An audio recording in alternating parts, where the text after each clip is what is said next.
Hey everybody, COVID-19 update for this Monday, 29th day of June.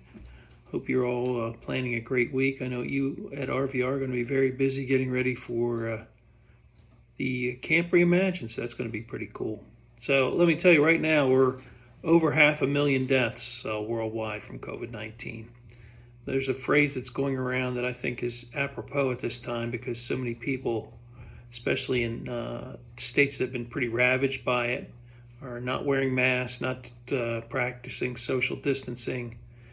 You may be over COVID-19, but COVID-19 is not over. So the cases right now are steadily up worldwide. Brazil is number one in cases going up. U.S. has the fastest rate of growth, and India also as at number 3 in daily cases. The hotspots in the United States: Texas, Arizona, California, South Carolina, Florida, Georgia. And Arizona is worse than Brazil at this point, or any European country ever was. So it's interesting how the amount of cases and the amount of hospital beds and ICU they need at this point.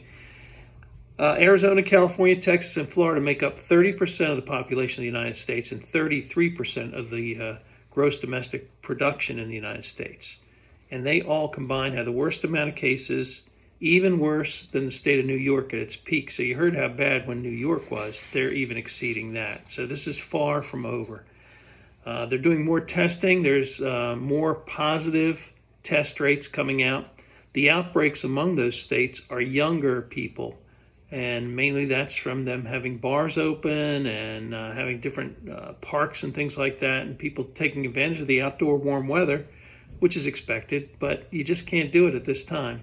Arizona has its highest hospitalization rate since New York peaked, and everybody's undergoing what's called lockdown fatigue, and that's what's causing people to go out. That's what's causing people to think, hey, warmer weather, I got to go do something, but it's really not the time to be doing that kind of thing.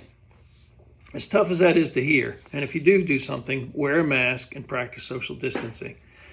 The economy's slowly moving up, but it will go back down eventually, especially because this wave is hitting right now. But the interesting thing is personal consumption, which is what you purchase, what you buy, food, clothing, any kind of products.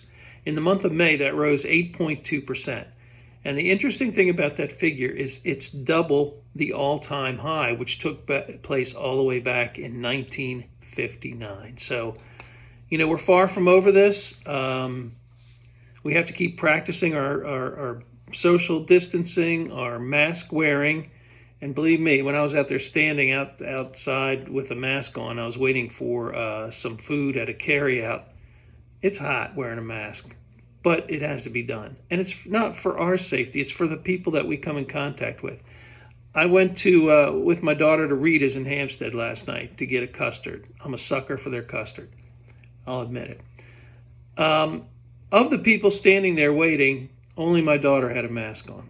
I waited in the car. She had a mask on.